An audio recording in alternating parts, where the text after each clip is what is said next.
The HTC Droid DNA for Verizon Wireless has finally broken cover, and the 1080p display on this device is the first of its kind in the United States. But will all those extra pixels slow down its performance compared to a device with the same exact internals but a lower res screen, like, say, the LG Optimus G? Well, I'm Michael Fisher. This is Pocket Now. Let's find out.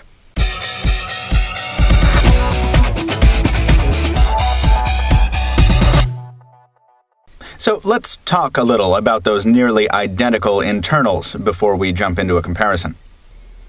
Both the Droid DNA and the LG Optimus G, the Sprint version here, feature the Qualcomm S4 Pro at their heart. That's backed up by an Adreno 320 GPU and 2 gigs of RAM in each case. The difference, as Joe Levi points out in a recent article, is that the Droid DNA's 1080p display has over 2 million pixels, compared to the Optimus G's 983,000. In theory, that means the DNA has to do a lot more work to render graphics than the Optimus G does, which means one could expect it to run a little bit slower. Does that hold true in real life? Well, without getting too scientific, let's jump into a few general comparisons in benchmarks, third-party app load times, stock app load times, and page load times in the browser. First up, just a quick run-through of benchmarks. We put the phones through our usual battery of tests, and the DNA came out on top in all of them. You can view these in tabular form at pocketnow.com, but quickly, just for the video here, the quadrant standard score for the Optimus G was 5669, the DNA scored 7844, Antutu benchmark 11206, 14514, Linpack single thread 177.237, 191.838, Linpack multi-thread 434.708, 464.646, SmartBench 2012 4326, 4677, and finally SunSpider 1385.0, 1148.3. Lower is better. But none of that means much to the average user, and truth be told, neither do app launch load times, if you put it in so many words. But users do like responsiveness, and when they tap on an app icon, they don't like to wait too long for that app to load. So, with that in mind, let's launch a few stock and third-party applications on each of these devices. Now, just FYI, both of these devices are freshly booted, so we're on as level a playing field as possible. That said, we're running different Android versions, 4.0.4 Ice Cream Sandwich on the Optimus G, and 4.1.1 Jelly Bean on the Droid DNA, and each with its own manufacturer's skin on top. So, from a software sense, this is a little apples to oranges, but all these distinctions will exist on the retail shelves as well, so this is every bit a real-world comparison. First up, let's see if we can launch Maps. We like to know that our navigation resources are close at hand. 1, 2, 3. Boom. There we go. Pretty identical launch on each. We get a pretty good fix on each. We haven't selected location source on the Optimus G, so that's why it didn't pinpoint us. But the application launch time is nearly identical. Next up is camera on the stock apps list. We want to make sure that we can get that special shot when the time arises. 1, 2, 3. Boom. Pretty quick there. There's our HTC, or excuse me, our LG tutorial. But camera app launches pretty quickly on each device, about a second on each. And finally, we're going to go ahead and launch the browser. 1, 2, 3. Boom. Both these devices are on the same Wi-Fi hotspot, so this is not a race as far as load time goes. This is just showing how quickly the browsers can render each individual page. And we do have scrolling ability on each. The DNA doing a little bit better as far as fluidity while the page is still not fully loaded. Let's do a little pinch to zoom check here. Optimus G showing that excellent performance we've come to expect from it. Just a little lag as it gets the last bits of the page loaded. Droid DNA, definitely buttery smooth on the pinch. Double tap to column view.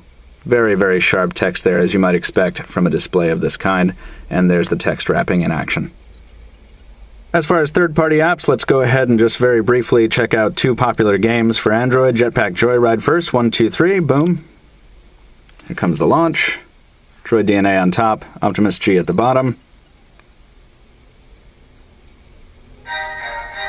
Almost identical there. Let's go ahead and touch anywhere to play. We'll demonstrate that the Optimus G is, in fact, a capable device. Oh, can I do both of these at once? That'd be fun.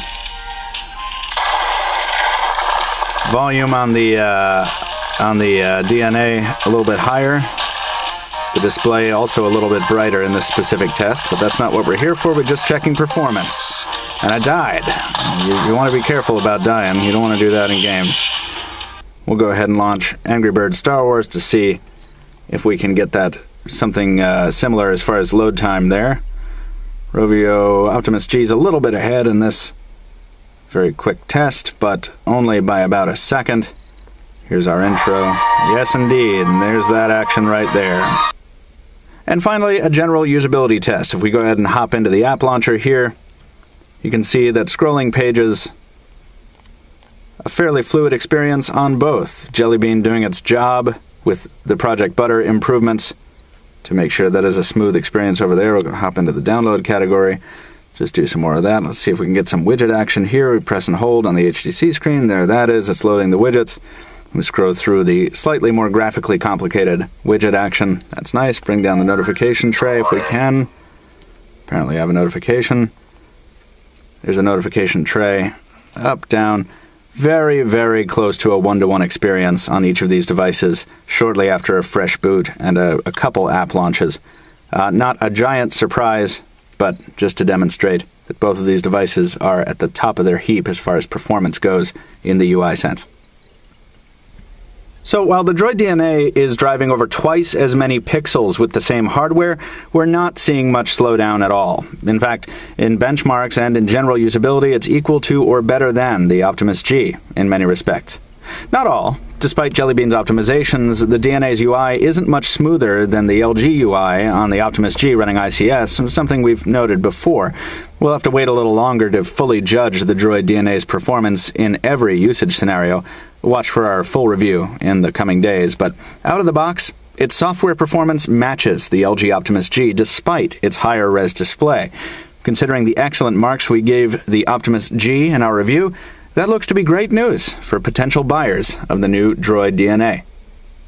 That's going to do it for a quick and dirty comparison between the HTC Droid DNA and the LG Optimus G. A whole lot more coverage coming on the Droid DNA in the days ahead, including our full review. Stay tuned for that. Follow us on Twitter so you don't miss it. Pocket Now Tweets is the official account. Follow me on Twitter if you want. I'm at Captain2Phones. Leave us a comment on the post at pocketnow.com. Throw us a thumbs up here on YouTube if you like the video. Stay tuned for a whole lot more coverage in the days, weeks, months ahead. In the meantime, thanks very much for watching. We'll see you next time.